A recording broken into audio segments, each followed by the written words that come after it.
अस्सलाम वालेकुम friends, welcome back to top smarties drama serial Bas Tera साथ हो।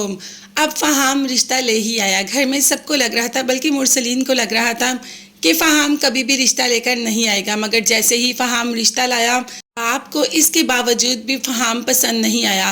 अब यहाँ पे अंस ने भी दादा जान को कह दिया कि ये लड़का अच्छा नहीं, बार बार जतला रहा है, मुमकिन है कि ये आगे जाकर शरीन को तंग करे।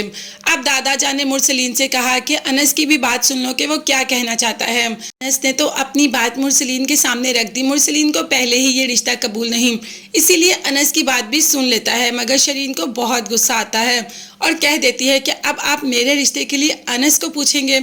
मगर ऊपर से भाई भी आ जाता है और कह देता है कि मुझे ये रिश्ता बिल्कुल भी कबूल नहीं, मेरे से उसके बेटे का एक्सीडेंट हुआ था। अब क्या जब शरीन घर आती रहेगी तो मैं उससे मुंह ही छुपाता रहूँगा उस लड़के से।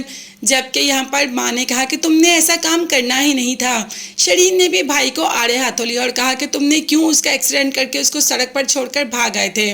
खैर दोनों भाई की लड़ाई शुरू होती है भाई बहन की, तो माँ उसमें से रोकती है कि तुम क्या दोनों आपस में जंगलियों की तरह लड़ रहे हो, फैसला तुम्हारा बाप करेगा। जबकि शरीन ने कहा कि अम्मी अब तो फैसले की गुंजाइश ही नहीं, बाबा ने कहा था कि वो लोग रिश्ता ले आए तो मैं रिश्ता दे दूंगा, और अब आप कह रही हैं कि ये फैसला बाप करेगा।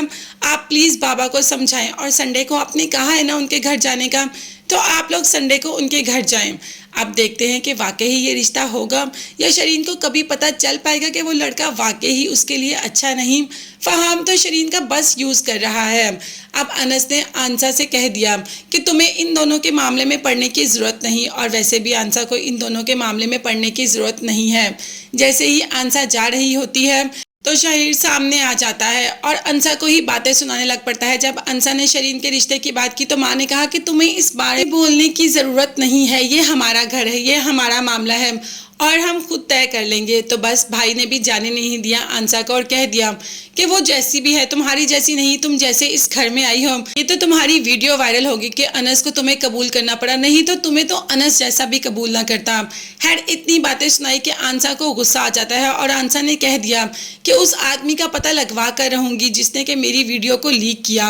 अब अनस तो समझ जानता है कि वो आदमी कौन है या वो लड़का कौन है। अनस माँ के पास आता है, ताई के पास, और कह देता है कि देखें मैं आपके हुक्म का पाबंद हूँ या मैं आपकी बात समझ सकता हूँ, मैं घर की बात बाहर नहीं लेकर जा सकता, मगर अंसा वो ऐसा कुछ भी नहीं करेगी। अगर वो इस बात के पीछे पड़ जाएगी तो वो इसकी तय तक जाकर रहेगी और शायान बुरी तरीके से फंस जाएगा। आप शायान से कहें कि वो ऐसे अंसा को तंग मत किया करे, नहीं तो अंसा उसके साथ बहुत बुरा करेगी। अब वाकई ही ताई को समझ आ गई कि कह तो अनस बिल्कुल सही रहा है। खैर बेटे को समझा देगी, मगर बेटा समझने वाला हो तब दाम। चलो ये तो हम देख लेंगे, और एक ना एक दिन बात ये सामने आनी ही आनी है कि अंसा के साथ ये सब कुछ किसने किया। अभी तो हम शरीन को देखते हैं, क्या बाप उसकी शादी फहाम से करने को तैयार हो जाएगा, क्या बाप अपने दिल पर पत्थर रख लेगा। देखते हैं आगे आने वाली एपिसोड्स के बारे में और अपडेट के बारे में जानने के लिए चैनल को सब्सक्राइब कीजिएगा, बेल आइकन भी प्रेस करें ताकि हर वीडियो आप तक बासानी पहुंच सके। अपना बहुत ज़्यादा ख्याल रखिएगा। नेक्स्ट वीडियोस तक के लिए अल्लाह हाफिज़, बाय बाय एंड